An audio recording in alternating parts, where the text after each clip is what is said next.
Incredibles 2! Yes, we're on our way to see it. It looks like it's gonna be really good. I hope it's really good. Let's talk about it.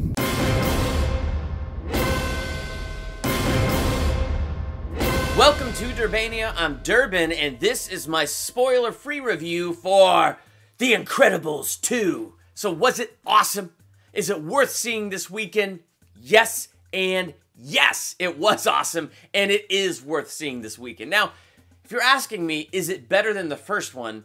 I'm just going to straight up tell you, no, it's not better than the first one. But I didn't like it worse than the first one. And the first one has got to be one of my favorite Pixar movies. And so now this one is up there as one of my favorite Pixar movies. I really enjoyed it. I don't think it beat the first one at all, but I think it's at least even right there. So if you enjoyed the first one and you had a ton of fun with it, then I think you're really going to enjoy this movie. If you didn't care for the first one, then you probably won't care for this one. This one really does pick up where the first movie ended. It just zooms in right on that spot and goes forward. So it's like, for us, 14 years have passed, and their universe, we're just picking up right where we left off. And what's really cool about that is it feels like it. None of the voices were super altered or different or anything like that, and they all just jumped right back into character. So it really felt like we were back with the Parr family and watching this superhero family right where we left them.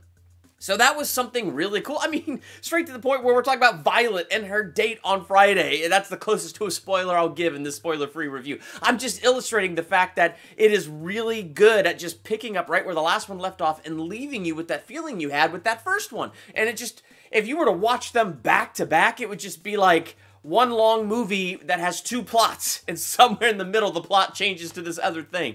And the plot was really interesting in this one. You know, the agent-type personality, trying to be a superhero advocate to make superheroes come back into the spotlight and make it legal to be a superhero again. Now look, I'm a superhero nerd, and I love superhero movies, and I thought the plot was incredibly interesting. I really did. I enjoyed this plot line because, you know, we're getting lots of origin stories and team-up films. Now, this is like heroes have been heroes for a long time, and they've been run underground for 15 years, and here's the story of how are we going to bring heroes back into the spotlight. So it was interesting as we dived into that whole subject matter of what would it take to get the world to trust superheroes again.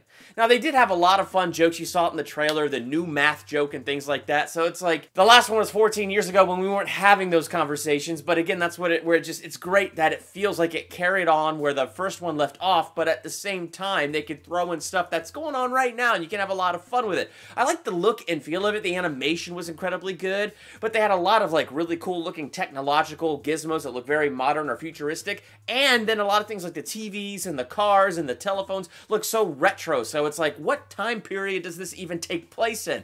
So they do a really good job with the animation. They do a really good job like that with the setting. I don't really need to go into more like that, because if you like the first one, then you know what I'm talking about with the setting. So last thing I'll say is this. It's very family friendly. Lots of families were there. Lots of kids were in the theater. And as my wife and I, we were walking out of the theater, this little girl was walking behind me, recounting all of her favorite scenes. And I didn't really even catch anything that was like an adult joke that was above the kids' heads. I mean, there were a few adult jokes, but when I say that, I don't mean like, you know, dirty jokes. I just mean jokes that only adults or maybe parents would get. But, you know, otherwise, I mean, it is a very clean and very good movie. So if you're looking for something fun to take your kids to this weekend that you as an adult will also enjoy, I definitely think this is that movie. It's fun, it's entertaining, it really is a superhero film with a superhero story, and it's great fun for the kids and a lot of stuff like that. So I'm giving it an A-. I think that's what I'm going to give this movie. I thoroughly enjoyed it. I had a ton of fun with it this weekend, and when it comes out on Blu-ray, I'm buying it. I cannot wait to add this to my Pixar collection. Did you see this movie? Let me know what you thought in the comments. Whether you agree or disagree, let's have a good conversation about this movie in the comments. Later this weekend, my wife Laura is going to join me, and we're going to do a spoiler talk for this movie. I'm looking forward to that, so hit the subscribe button and hit the bell by the subscribe button so you're notified the moment that spoiler talk drops. And anything else I do here, you'll be notified when that drops. Movie reviews, theological analyses, ranking videos, all that stuff. I'm Durbin. Thanks for watching Durbania.